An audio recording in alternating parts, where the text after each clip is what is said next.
Hey, aloha, Love Tribe. Welcome to the second Tuesday of the month, the Women in Bitcoin meetup here at the Denver space. Yay, Denver space. We've got ladies here in the house. We've got people tuning in from around the world virtually. And I have somebody here, Becca Amilee, who's a co-founder of Anchor Watch, who's going to talk to us today about why it's important to have Bitcoin insurance on your self-custody and what she does with her company, Anchor Watch. Welcome, Becca. Thank you. Appreciate being here. Thanks. Yeah, totally. So let's hear about you. Let's hear how you got involved with, how did Anchor Watch start for you and, Yeah. what's going on and what's going on in your world, my friend? Yeah. So, I mean, everything in my world kind of changed very quickly when I got orange pilled. So I was already trading Bitcoin since 2019 without really understanding what I was trading. In late 2020 and early 2021, I was in the large group of people, I think, who were orange pilled on Clubhouse. So I really got my knowledge there in this very intensive, 6 or 12-month long period that all the experts were there. Everybody was hanging out. It was the middle of COVID.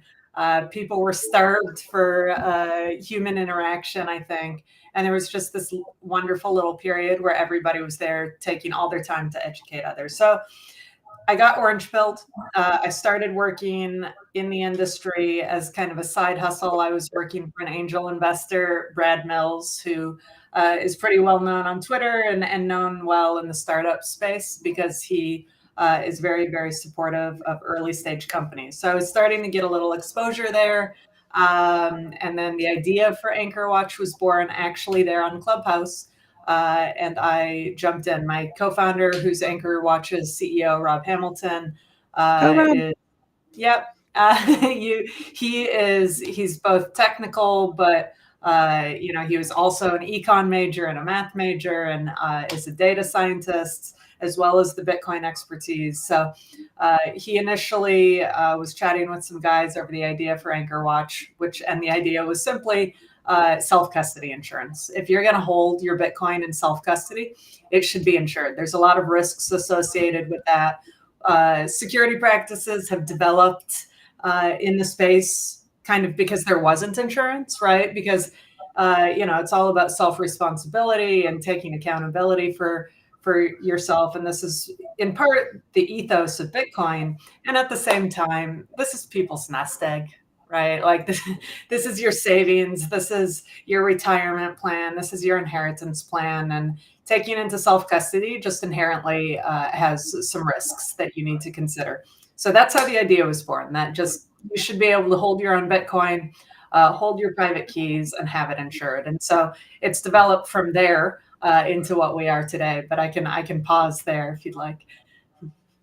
Well, so I'm just curious, Becca. I mean, because obviously we've got the whole cypherpunk ethos of radical self-custody and bury everything in the ground and don't let anybody know stuff. But then there's, we were just, all the ladies and I were, having some, there's Peony wine. Yay. Thanks, Nice. Ben from Peony Wine, who's our sponsor. Big fan. And Big fan. go Ben. Yeah, But we were talking about kind of the spectrum of how people approach self-custody. Right. Yeah. And so there's, obviously single sig, there's multi-sig. Now you've got this insurance product that's really powerful. And I think there's a lot of people out there who are intimidated to do self-custody. And so a lot of people are intimidated to just move even $100 of sats off of an exchange into a cold wallet, And so how do you help people on the spectrum, as it were? A little too We're on all on the the nose. fucking spectrum, right? A little too on the nose, yeah. I know, right? How do you support them in their journey and understanding, if you've got whatever, $1,000 of Bitcoin, go ahead and stick it on your phone. But if you're starting to look at I don't want to lose this, I want my kids to have this, or I need this for some home repairs. How are you supporting your clients on that journey so that they feel like their hands are held? Yeah. So here, let me answer in two ways. First, quickly, let me refer to what Anchor Watch supports, I guess, in terms of our business model. But then I think there's answers beyond that to your broader question about custody options and that spectrum and how to support people at different stages. So Anchor Watch specifically, we've built a custody platform. So it's not somebody else's software that we're using. Like, we have built a piece of software. It's called Trident Vault, and it allows you to do self-custody in a new way using this tech called Miniscript, which we can go in if you'd like to.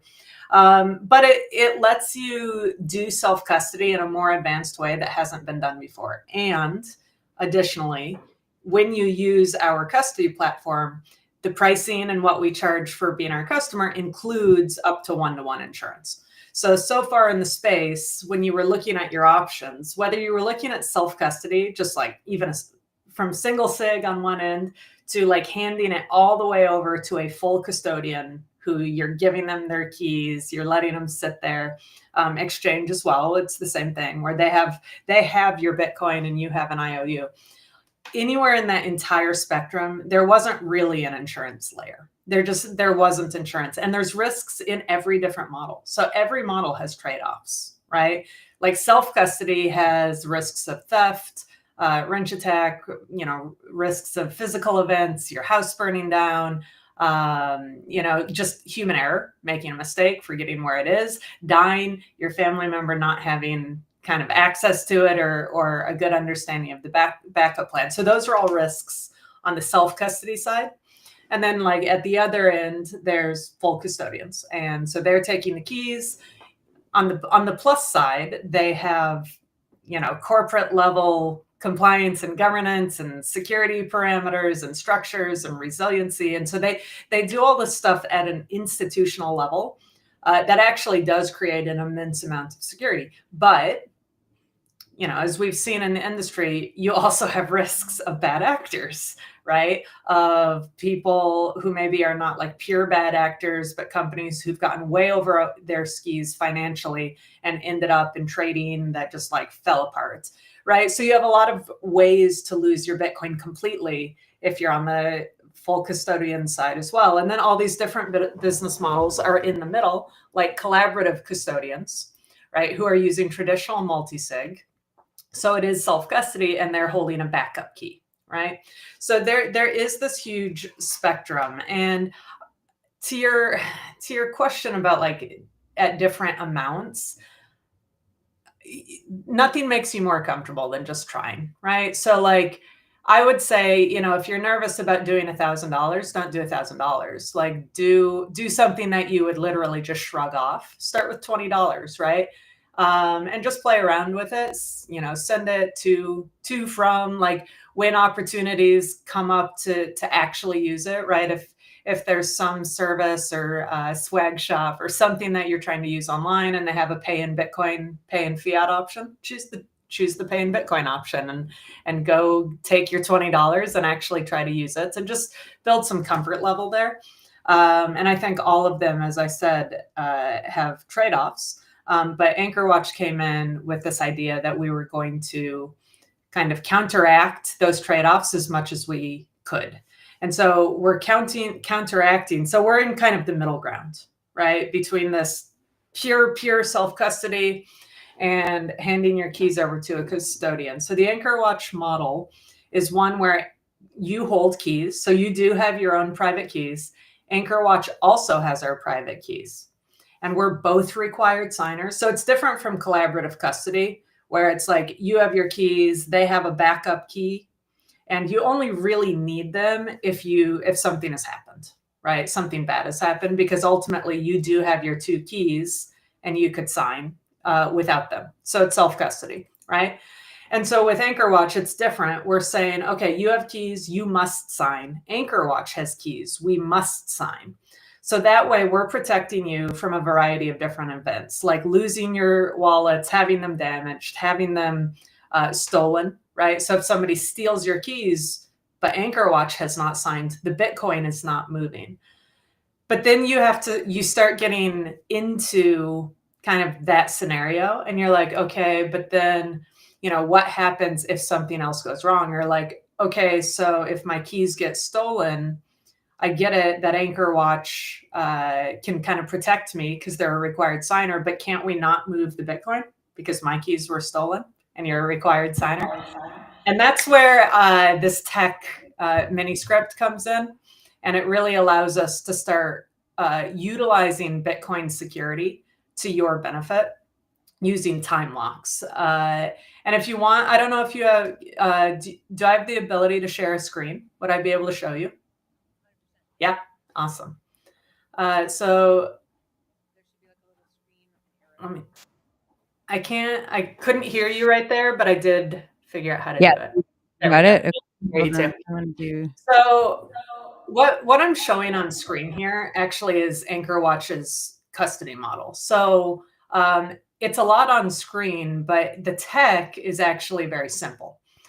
So what the tech is doing is taking kind of traditional multi-sig. So most of you, I think, are probably familiar with multi-sig custody, self-custody, where, for example, it's a 2 of 3. And so what you see here is when you sign up as a customer and you start using Anchor Watch for custody, you have your own 2 of 3 multi-sig wallet. So you have that, but also Anchor Watch has our own, and they're both required. And so ultimately, that is what the Bitcoin smart contract is checking. It's saying, look, did this section sign? Did the 2 of 3 sign? Yes. And did Anchor Watch sign? If the answer to both of those is yes, then you can move the Bitcoin. And then with Miniscript, we can use time locks. So the way that we use time locks is we say, all right, and then after additional periods of time pass, the Bitcoin smart contract is actually checking, has this amount of time passed, 6 months, 12 months, whatever it may be? And if so, then there are other ways to protect the Bitcoin, to move the Bitcoin. And so halfway through your insurance policy, they're 1-year policies, then we have a contingency for the customer losing access to 2 of their keys, but they still have 1. So it would be the customer key plus the Anchor Watch key set. And then I like to skip layer 3 because it makes more sense in the context of layer 4. If you'll see, we have this dotted line here. That's at the end of your insurance policy. So what would happen is if everything goes fine at this point, like, you know, there are no emergencies. Nobody has a loss event. Nobody passes away. You know, just life is going on as usual. We come to the end of the insurance policy. It's time to renew for the next year. The customer and Anchor Watch would actually come together and sign a transaction. And we kind of use this as a key health check annually. But when we do that, it effectively restarts the clock, and it would put you right back at the top of layer 1. And so if everything is going fine, we're just going to loop through these every single year. So it's like, you know, full protection. And then right at the end, we have this recovery layer.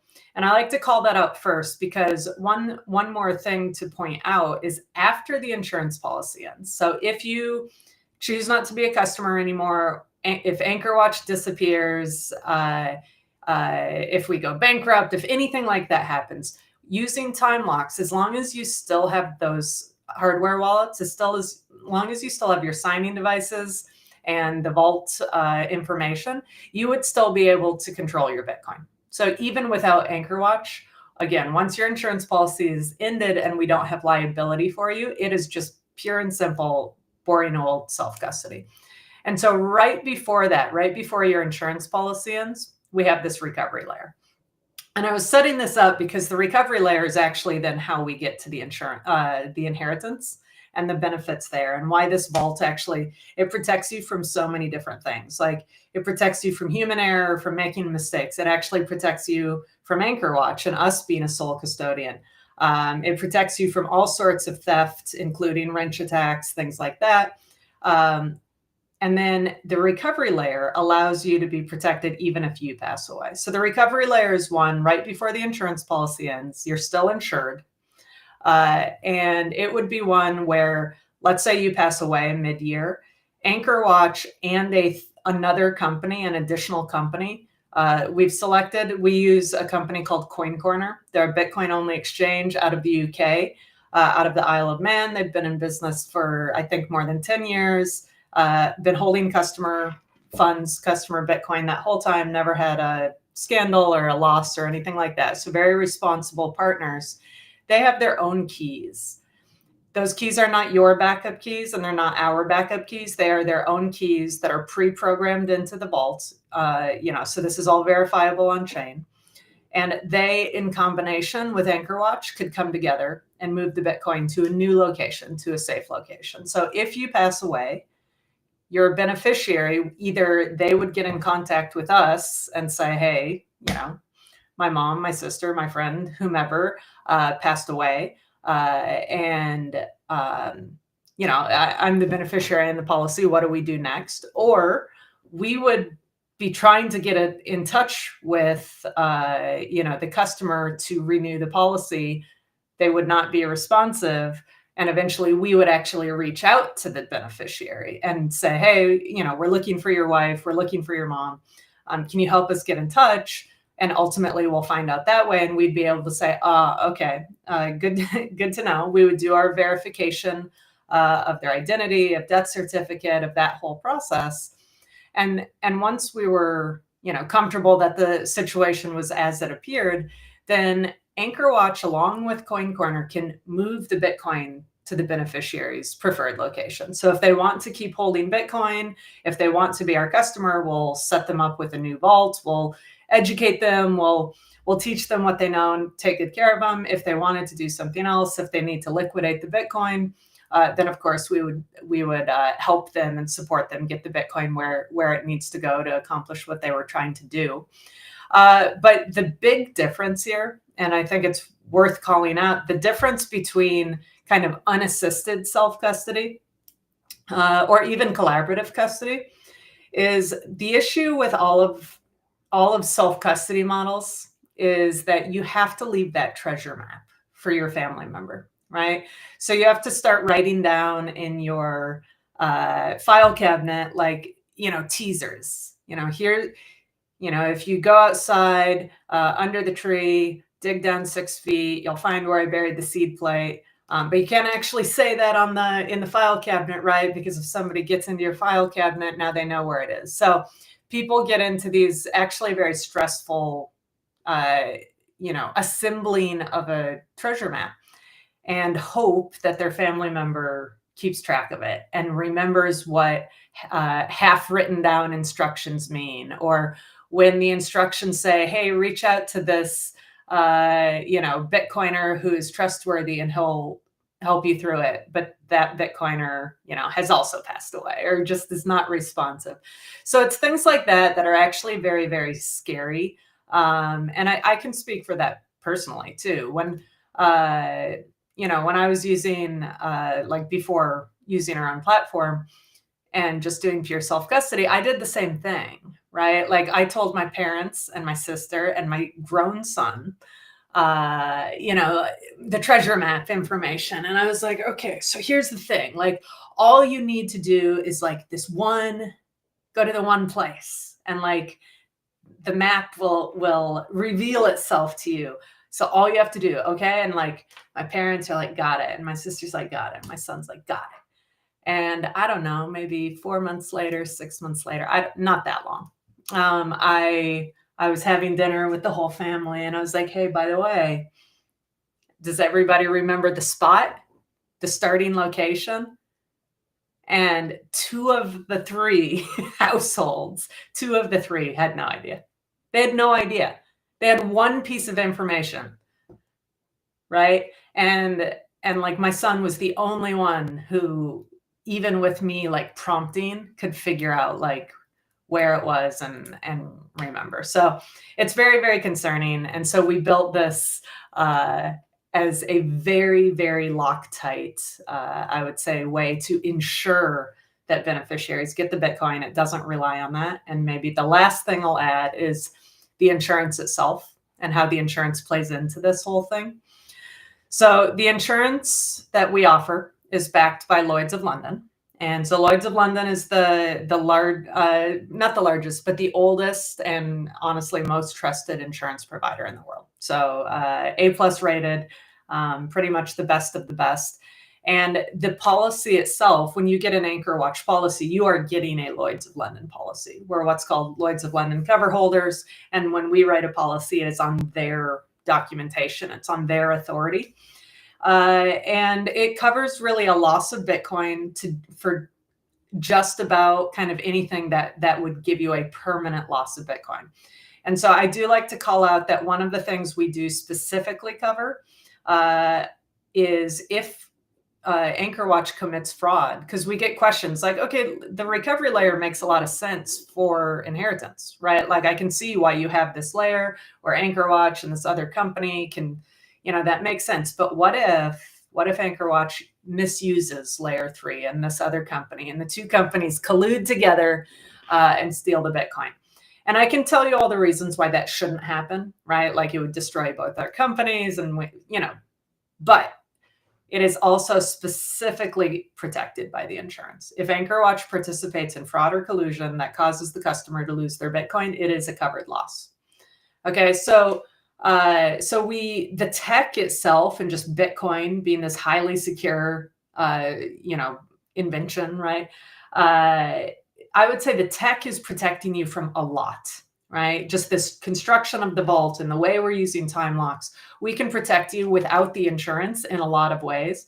But there's some ways, like AnchorWatch being a bad actor, that actually like the tech can't truly protect you, and then the insurance does. And the other one is a really scary wrench attack, right? So wrench attacks are on the rise. They're not happening to ultra wealthy. Somebody was killed about 10 days ago for $58,000 worth of Bitcoin, worth of crypto. Most of the public ones are under $1 million. So, that is a real concern. And so we cover that as well, if that were to happen. But I know that's a lot. But yeah, I mean, we go pretty deep on the custody side. So. It's amazing. And I think you guys, I mean, do you even have any competitors? I don't see anybody in the market doing what you guys are doing with insurance.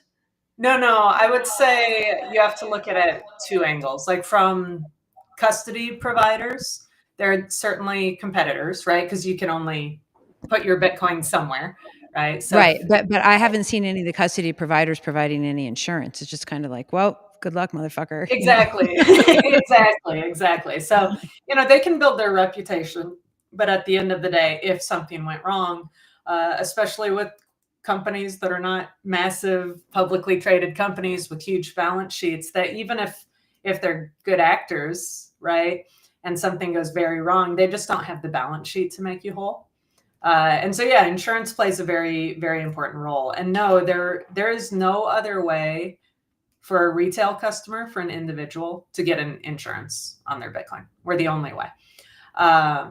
So it's definitely a first in that manner. There are certainly some players in the space providing different types of insurance, maybe to custodians.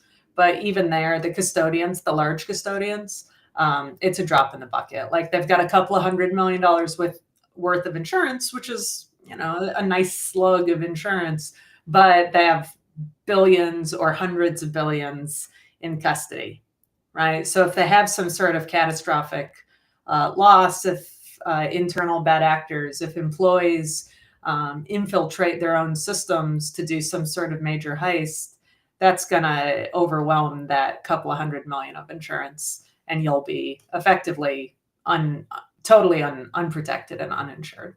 So yeah, it really is first and kind of only way for individuals to get custody insurance. And we can serve up to $100 million, right?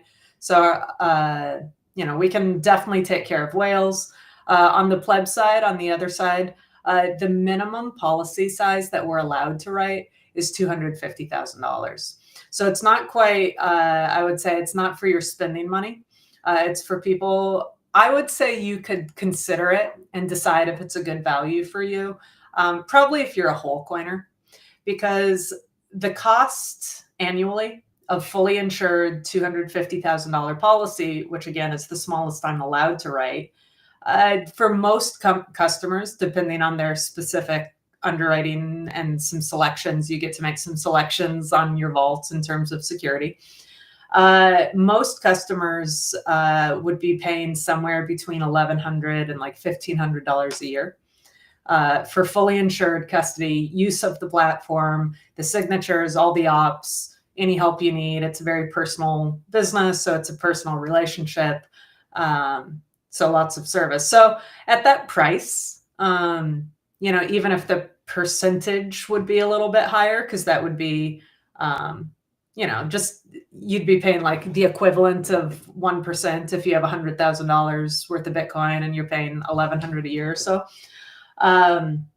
But in terms of fiat out of your pocket for the amount of protection you're getting, for the inheritance, for custody services, that's where I think it makes sense. If you have less than a whole coin, I mean, it certainly still works. It's still a very secure thing, but probably pure self custody is probably sufficient until you or collaborative custody with one of the providers out there.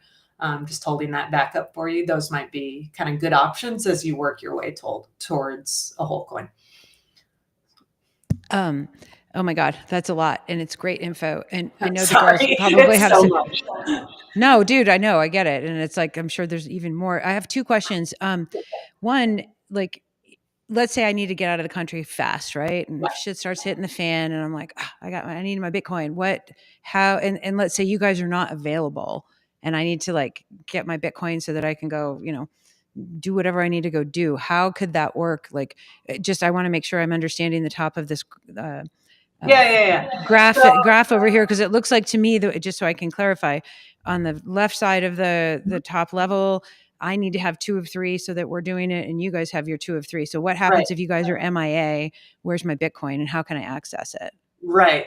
Okay. So I would say, first of all, this is designed as cold storage. So it's not a hot wallet.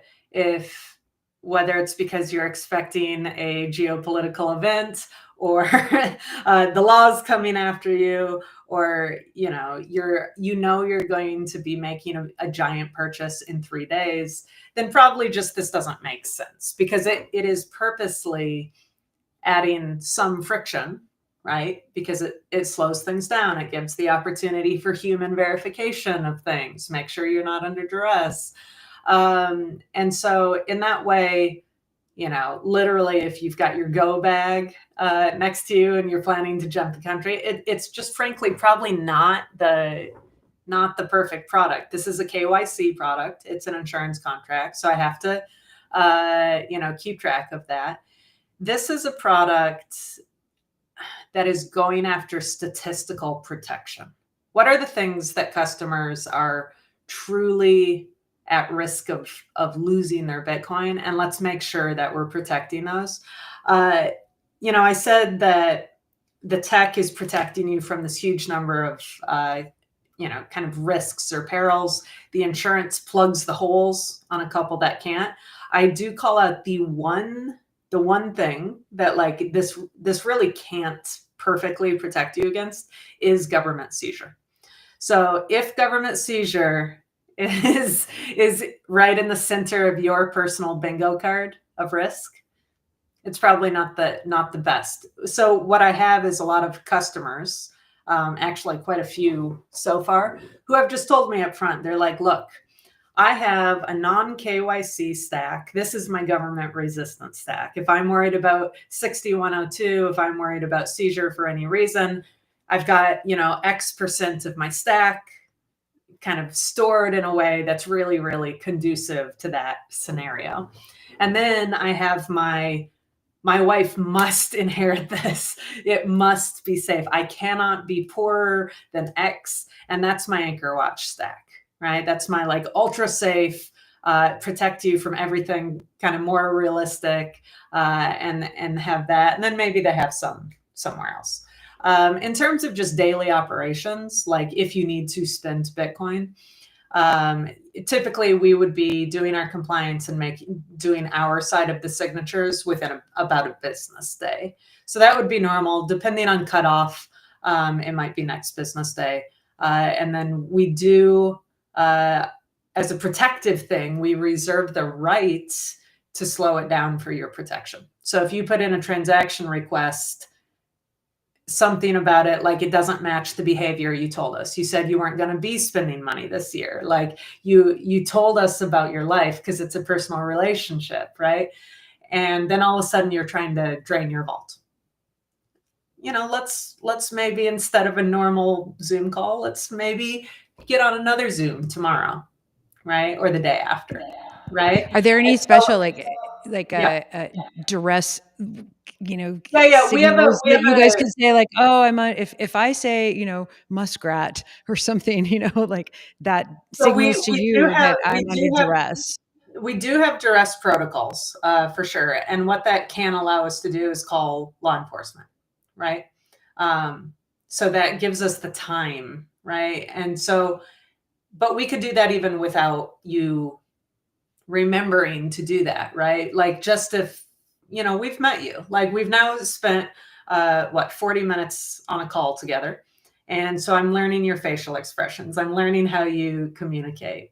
And if that in combination with you telling me your expected spending habits, and then we get on a Zoom call and you're behaving off, even if you are too nervous to do your duress word or whatever it may be, we can still use our judgment. And if you talk to the fraud department at banks that are serving high net worth clientele, right? So name brand banks, they're serving customers that have 5 and 10 and $20 million. And you talk to their fraud department, it's that human level, it's relationships. And so, for example, if they have a situation where they think there's fraud taking place, like something about it, the first thing they do is they try to go get the personal banker who has met with that customer before, even if only once or twice, and trying to get them on the call as well so they can use tone of voice, that they can recall just the behavior of this customer and see if that can help. So that element of human protection is really important. And so that is the anti-speed approach, right? This is a safety product, not a flexibility product, if that makes sense. Yeah, it makes total sense. And just curiously, for storytelling Yeah. purposes, have you had to deal with that? Like, have you had experiences where you're like, okay, I got to start doing this thing because I think that somebody's under duress? You don't have to At say who it is if it's happened, but No, I'm no, no. just curious. Like, yeah, As a rule, I would say we're probably not going to get into specifics ever of our customer situations, and I think yeah, every situation will be bespoke. But I'll say, given that we've just recently launched, no, we're lucky that none of our customers have undergone attacks quite yet. But we pay really, really close attention to what's going on in the world. And there, Jameson Law tracks a lot of the public ones, actually, like amazingly, like is very, very diligent about it. And so anything that's reported publicly, he's tracking, other people track as well, and they're retweeting them. And multiple things always jump out at me. So one is the size of the stolen funds. They're often smaller than you would expect, right? It's just simply the Bitcoin and crypto in general are just viewed as easier to transact, right? Like if you can force the person, if you can scare them into handing over your private keys, it's perceived as being kind of easier to move. So uh, even if the amount of fiat equivalent is not enough to draw thieves to you in your normal life, like you might drive a beautiful car and live in a beautiful home, and yet you're not a target, right? But if you're known as having a lot of crypto, or you've shared that around, it's definitely increasing your odds right now. And that's what we're seeing in the data. The other thing that I would call out is that, unfortunately, there are a lot of events that are not recorded in that list, right? So, including a lot of public ones, or I'm sorry, successful ones. And that's just a reality of people wanting to preserve their safety.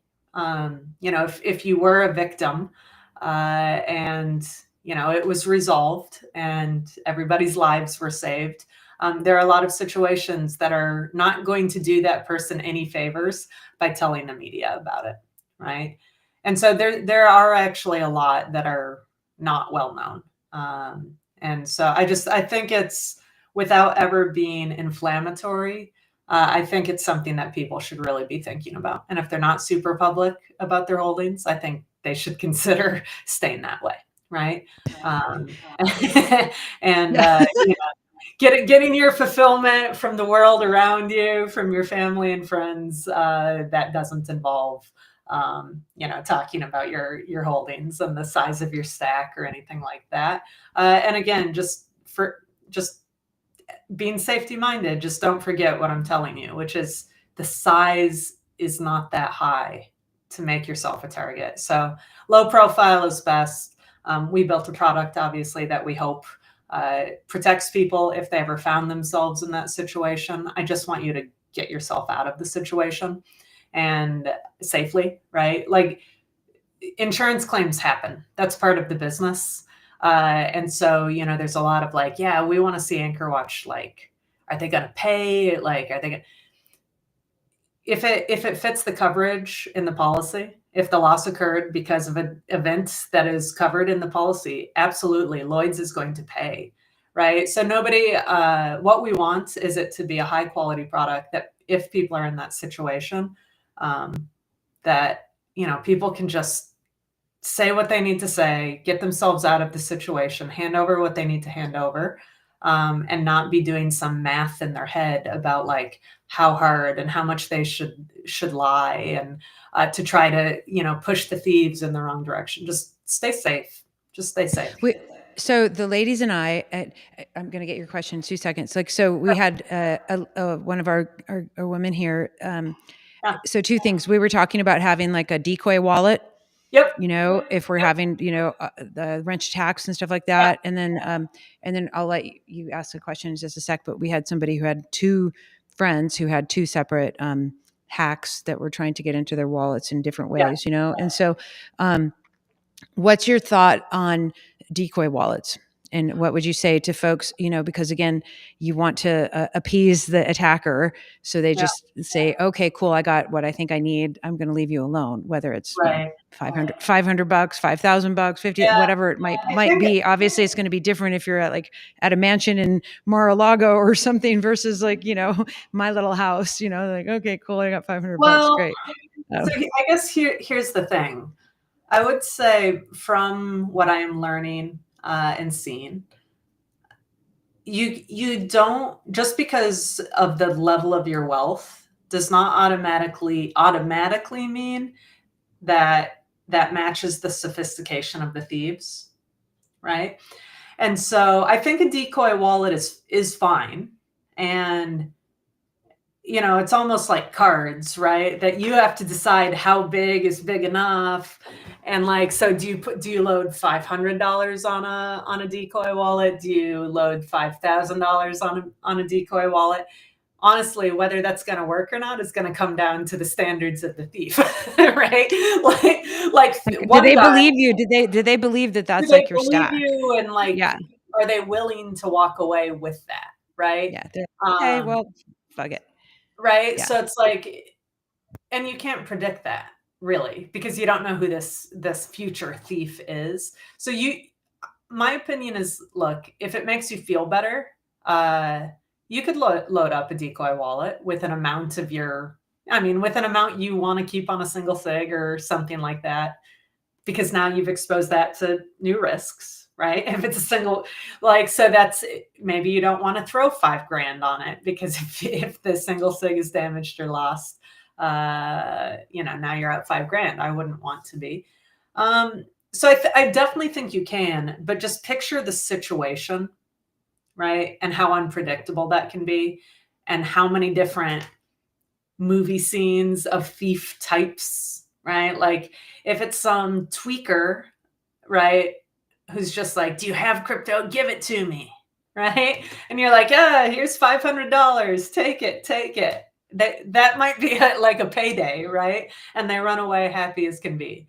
If it's somebody more sophisticated, they've seen you on Bitcoin Twitter, they know you have it. Maybe as a woman, you're easier to attack, and so they're coming for you, right? And so maybe they're not going to be okay with 500. You throw a decoy wallet at 500, and they're like, "Oh, fuck off! I know you have more than 500. Like, cute, but like uninteresting to me. Like, gun to the head, give me the actual Bitcoin, right?"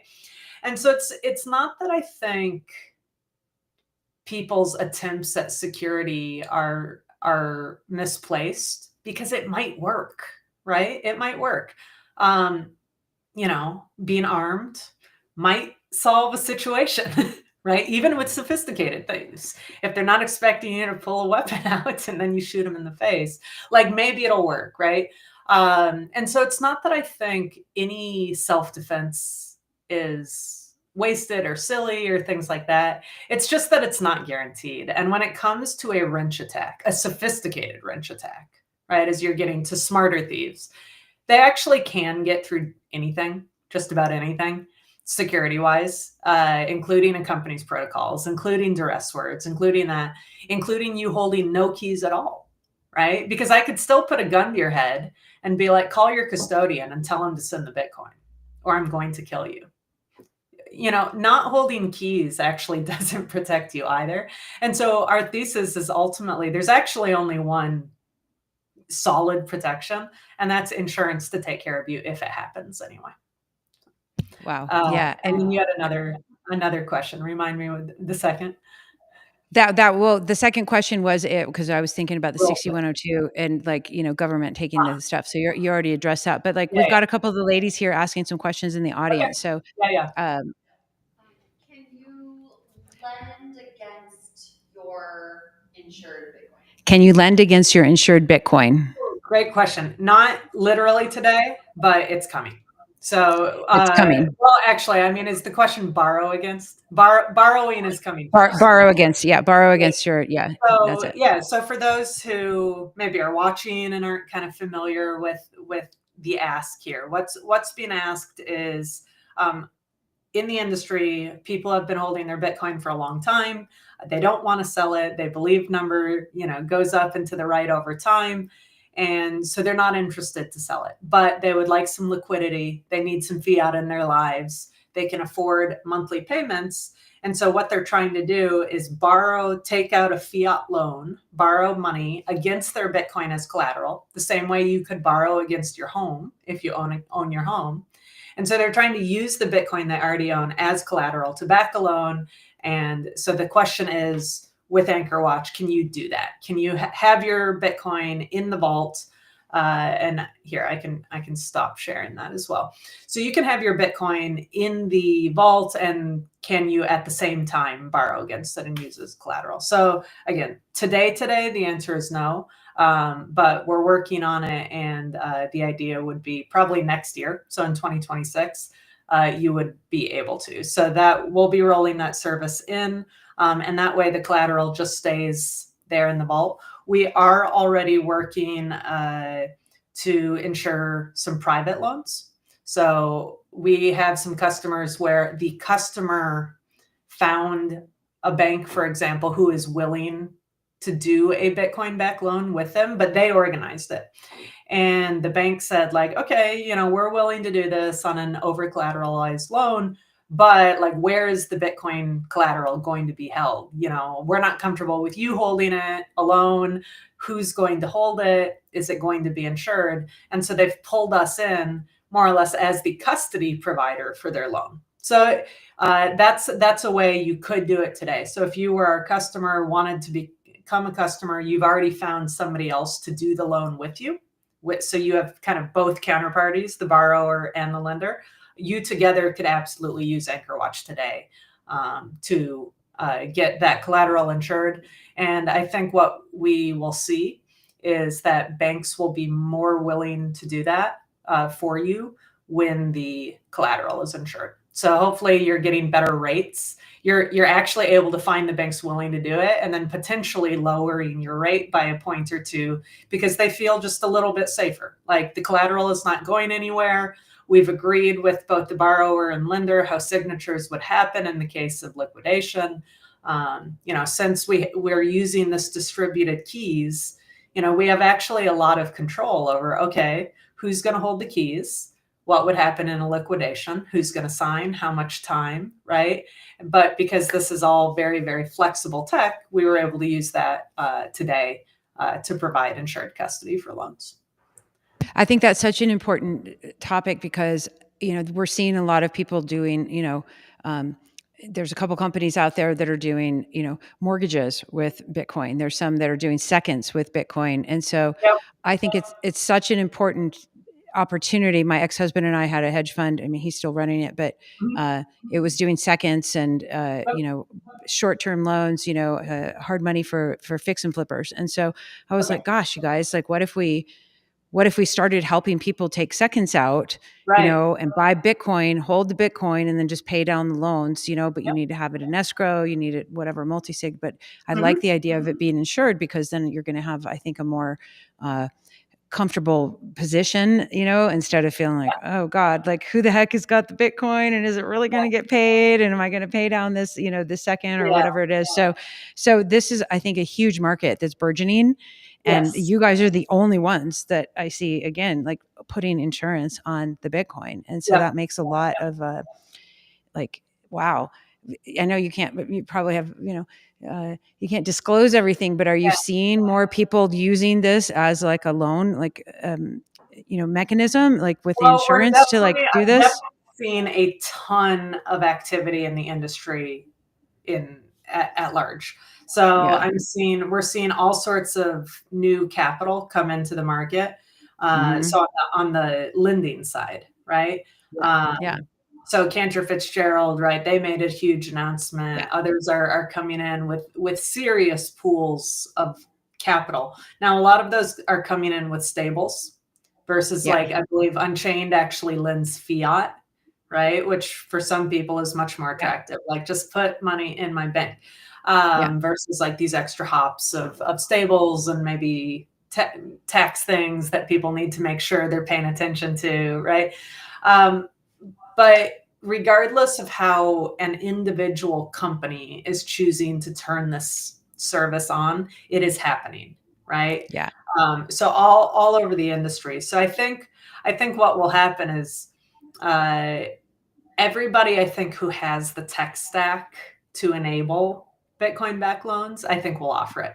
This Yeah. is my prediction. Like, I just think literally everybody, if you have a liquidity source, if you have the tech that can do this safely, you'll offer it. The way AnchorWatch is approaching it, again, is, I guess, through two lenses. One, the way our vault is constructed with the different keys and the different entities that hold keys is actually really ideal for Bitcoin backed loans. So we will be setting ourselves apart because the vault itself is more ideal, and then the insurance itself. So we'll be insuring our own product, and offering insured Bitcoin backed loans.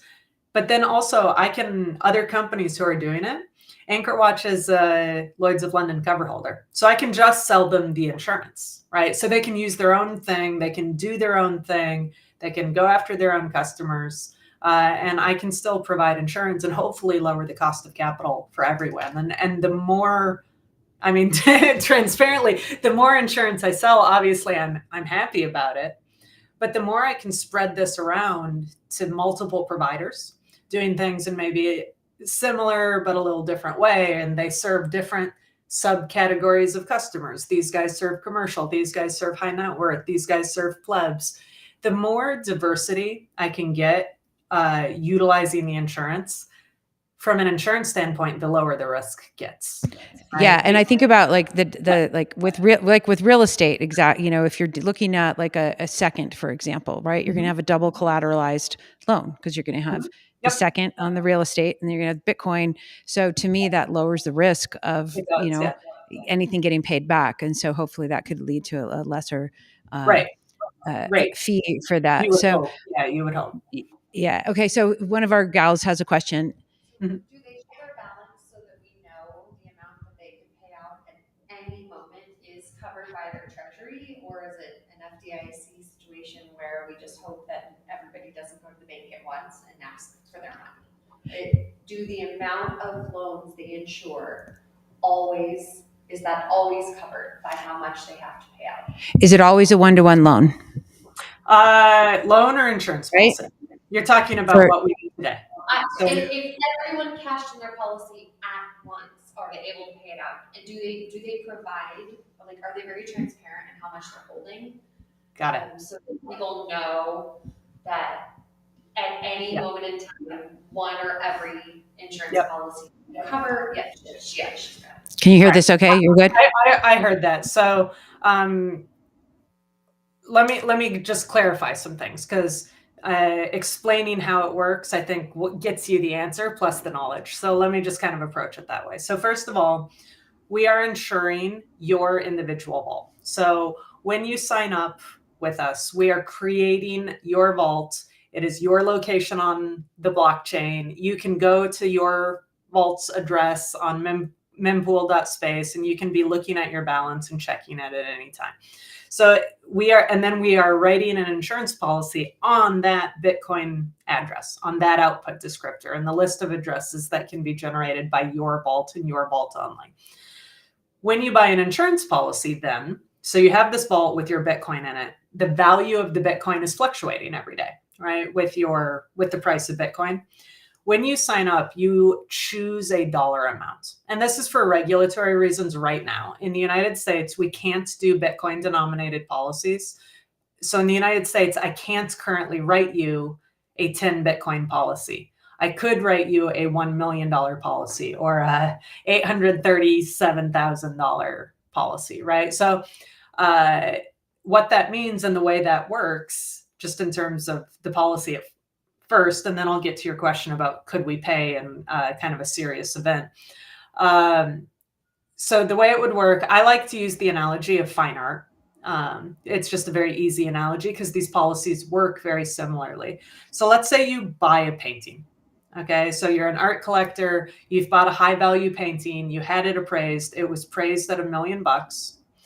So you took out $1 million insurance policy that, let's say it has a 10% deductible. So like any property insurance, if you have a claim, you're taking that haircut. And so if your painting was stolen, you would get paid out the $1 million minus 10%, and you would get a $900,000 payout on your stolen painting, right? And so then what happens if halfway through the year, your painting has not been stolen, everything is fine, but your favorite artist is very popular, has had an upsurge in popularity, and that painting is now a $3 million painting halfway through the year. So far, you bought a $1 million painting. That's how much, or insurance policy. That's what you paid for, and that's what you have. So now you have a choice that you can make. You can say, I am not comfortable being underinsured. Like I'm not in a comfortable position. I've got this expensive painting. It's in my home. I'm still at risk. I don't want to risk losing all that accrued value. And so I'm going to call my insurance guy or gal, right? Now that I am one, I guess I need to account for that. But you're calling your insurance guy, and you're saying like, hey, my painting that I have that $1 million policy on, actually, it's had an amazing year. It's worth $3 million. I want to up my insurance policy. I'd like to keep it fully insured. Can I raise my policy to $3 million? Insurance guy is going to be happy about that. He's just going to write you an invoice for a prorated. Okay, so here's the increase that you would owe for the next 4.5 months until the year is up. And once you pay that, you have a $3 million policy. So one, you are always getting the amount of insurance you pay for. And then it's up to you how closely you want to track the value of your Bitcoin, right? And so I think there's like a trade-off in like how you want to spend your time versus always being fully insured. And then some people choose not to, and we do allow that. So some people say, look, my family's all in on Bitcoin. We're very heavy. Like, we can't lose this. I never want my family to be poorer than X. If I die, I would like to make sure that the Bitcoin is safe and sound, so the family can pay off the mortgage and can do this and can do that. So you know what? I'm going to buy a $3 million insurance policy, even though I have $6 million of Bitcoin in my vault. And that's enough for me. I don't really want to pay for more than that. And that's enough that it really reduces the risk of wipeout for my family. And so that's what I'm going to buy. And we do allow that. One thing to call out is on the downside. So let's say you paid for your $1 million insurance policy and you've paid for it, right? So you did your part of the bargain, you paid for it. And then the Bitcoin drops in value. the way property insurance works, so this would be true on your, your auto policy, is generally it's paying out on the fair market value. And that is true here, except we did get Lloyd's to give us one concession, I think, as Bitcoiners. So we made a big point of explaining to them, like, actually, it's so volatile. There's actually a decent chance we will find customers in that situation. They paid for $1 million policy, but by the time they have a loss, when that wrench attack happens, the Bitcoin was only worth 600 grand. We don't want them to feel more or less like ripped off, right? Like, we want them to get a good value for what they paid for. And so in that circumstance, if the value has dropped, they agreed to waive the deductible. And so actually, if you're going to have a loss, it's better to do it when the price is down, because you could take your insurance payout, and if you chose to, you can take it immediately to the exchange, and you can make yourself whole or close to whole. There's a little time risk, right? But it should come through quickly and make yourself whole in Bitcoin terms without that haircut of a deductible. So I think that was kind of the first half of like, what are we actually insuring, and your exact amount. So the answer is you get the amount of insurance you pay for, and you can adjust it over time based on the value of your vault and based on how much you want to pay for and how much makes you feel safe. So then the other half of your question, and an important one, and honestly one that more people should ask, and a lot of people I think take for granted, is just like, how do we know you can actually pay, right? In the case of a loss, you're a startup, you're a small company, like, how do we know? And so here again, I'm going to do a little education, because it'll both answer the question, but I think it's interesting. You can learn how, the industry works a little bit. So one, it's important to know that, we are a small company, we are a startup. The insurance policies, though, are 100% financially backed by Lloyd's of London. Okay, so the ability to pay is Lloyd's of London and Lloyd's of London only. So they have hundreds of billions, if not trillions, I don't actually know, on their balance sheet, but they're a massive organization. And we are just a mere drop in the ocean to them. So in terms of just ability to pay, just completely a non-issue. And on your insurance contract, they are the ones that hold responsibility. So high level, just certainly the balance sheet is there. And it has nothing to do with Anchor Watch's balance sheet, just nothing at all. The insurance is backed by Lloyd's of London, period. And then just the other question, again, just more a little bit of education on insurance. The question was, if everybody had a loss at the same time, could you afford to cover it? And the question is a bit misformed, because the whole idea of insurance is that it is protecting you from like random events, or from events that are not what we would call like catastrophic wipeouts, or massive catastrophic events that affect everybody. And that's why on your homeowner's policy, your auto policy, it excludes nuclear events, right? It excludes government seizure.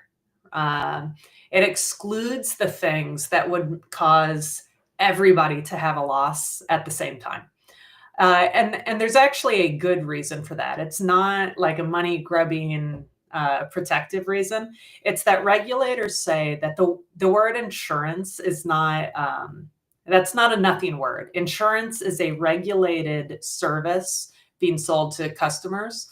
And you cannot promise to cover somebody that you could not back up.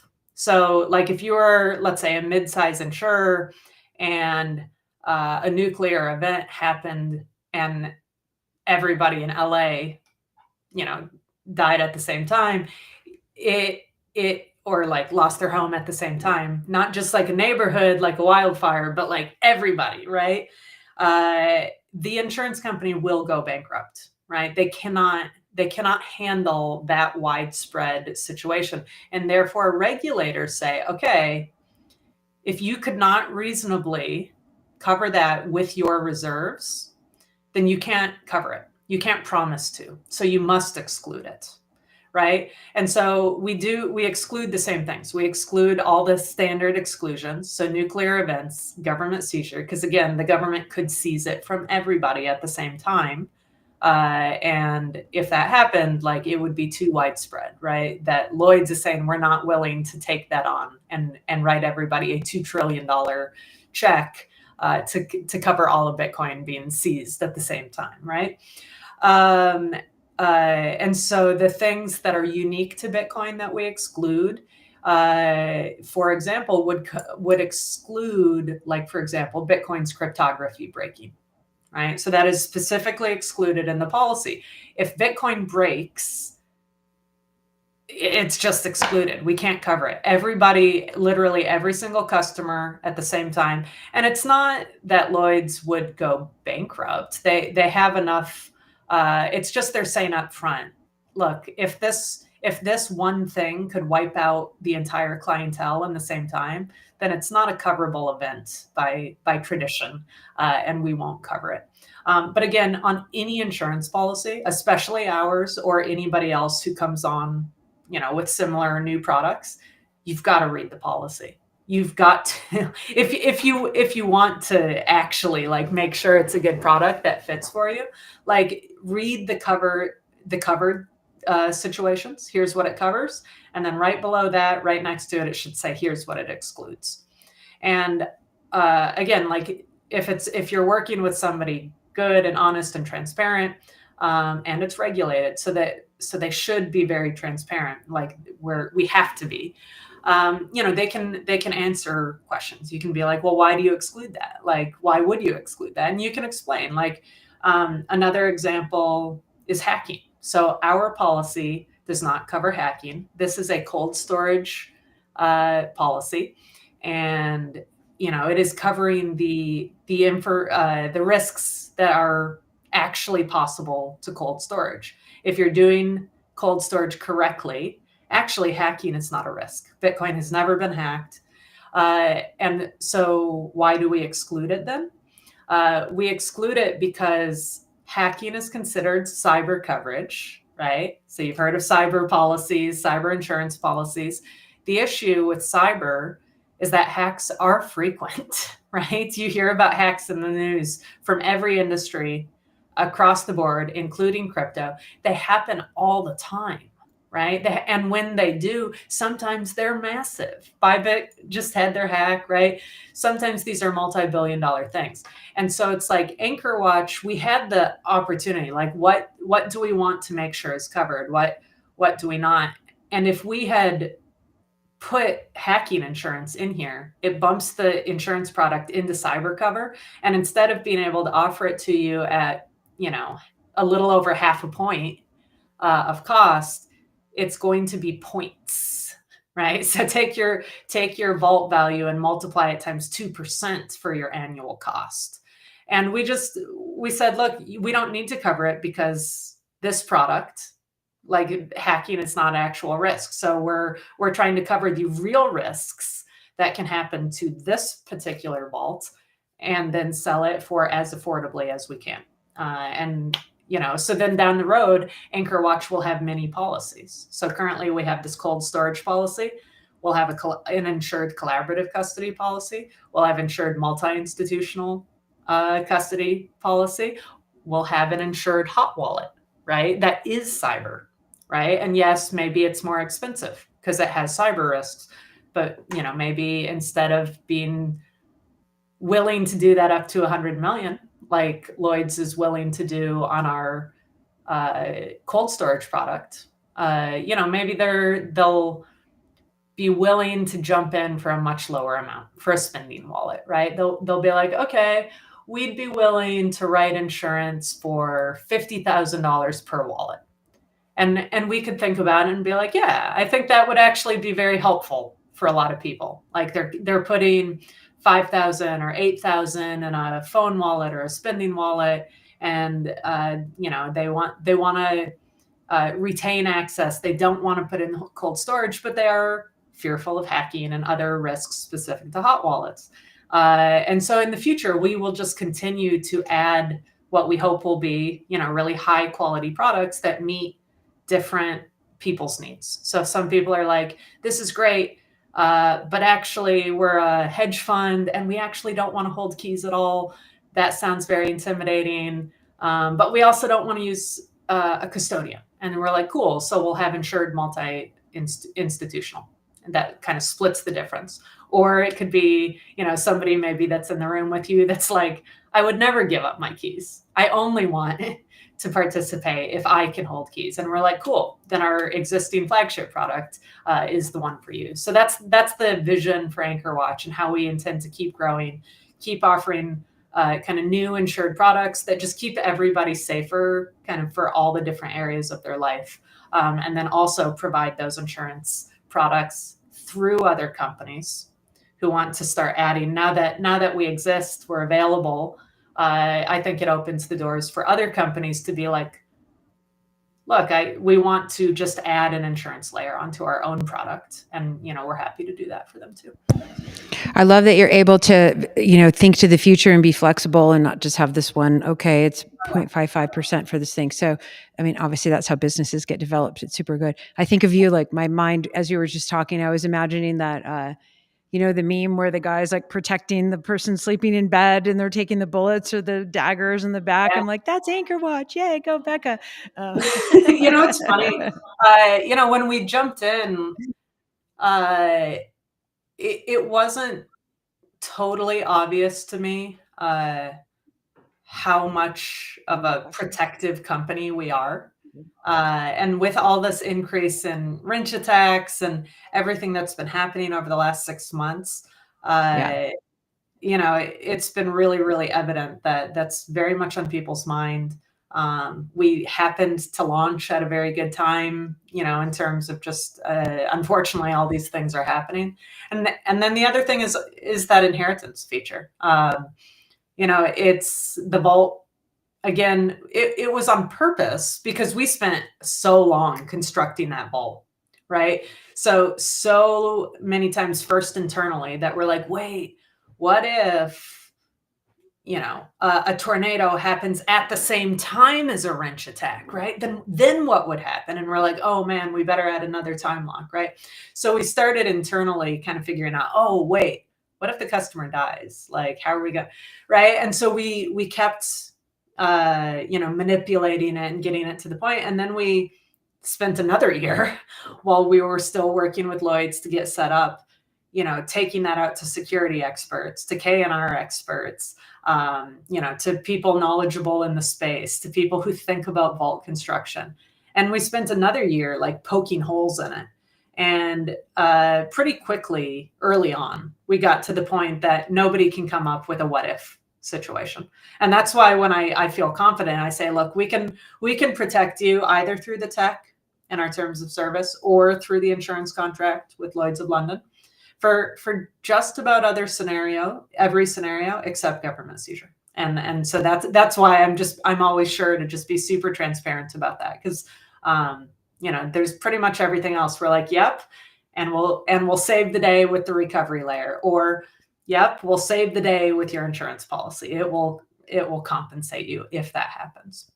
So that was a fun journey, right? Like it's a fun aspect of the job to kind of do that game theory. But once we actually launched, and I've got customers calling me, and we're getting on Zooms, and they're telling me about their situation, it just became much more real. Like that people are really depending on Anchor Watch to protect them, to protect the families, and to make sure that if something happens, they're not wrecked, which is gratifying. That's fun. It's got to be gratifying. And you said you're a mom, so I know what it feels like to, our number one job as moms is to make sure our kids are safe. And There's don't let them like a little mama bear vibe in the product for sure. Exactly. So I love hearing that from you. And the lady, any more questions from the ladies here? Are we good? Yeah. And thank you so much, Becca. Like you're such an inspiration. And obviously, Natalie Brunell inspired us all to like do these women in Bitcoin events, so God, thanks Nat. And we love you, sister. I just recorded with Natalie for the first time. Good. So I'm not sure when it's coming out. Yeah. and yeah, she's lovely. And I think she does an amazing job kind of on behalf on behalf of the industry and talking to TradFi and Yes. kind of being that traditional news source on behalf She of. is. She's so good. And I'm kind of like, She's okay, so good at what she does. yeah. So I'm like, it was nobody's a ever real- invited me on Fox News, but like, she's so great to go be that she face, you know, slays. she's so good. Like, Every so time good. she goes on, she absolutely does us Yeah, it's like, well. So yeah, it was a real pleasure recording with her. It was fun and easy, and so it'll come out in the next week or two, I think. good. So, Yeah. If you want to reach out, Yeah. If we want to reach out to you, Becca, how should we find you? I've got you on follow Anchor Watch on X at Anchor Watch, and then yep, also follow that's great. Becca Amilee on X. Yeah. And if you, so probably the best way if you want to get in touch with me directly is just email, or, X DMs are fine too. DMs are open. But Becca at anchorwatch.com would be to reach out to me. If you're more comfortable just hopping in with our sales team, you could email agent at anchorwatch.com. And generally the process, if you're interested, would be you would hop on a call with me or the team. We could answer any last questions you have, just make you feel comfortable. And in about like 7 minutes or so, I can run through some of the security questions and some of the options that you have on your vault. And once we run through those questions, I can give you an accurate quote. So again, the minimum we charge is about 55 basis points or 0.55%. Almost everybody is choosing high security. So almost everybody is ending up somewhere in the lower end of the range.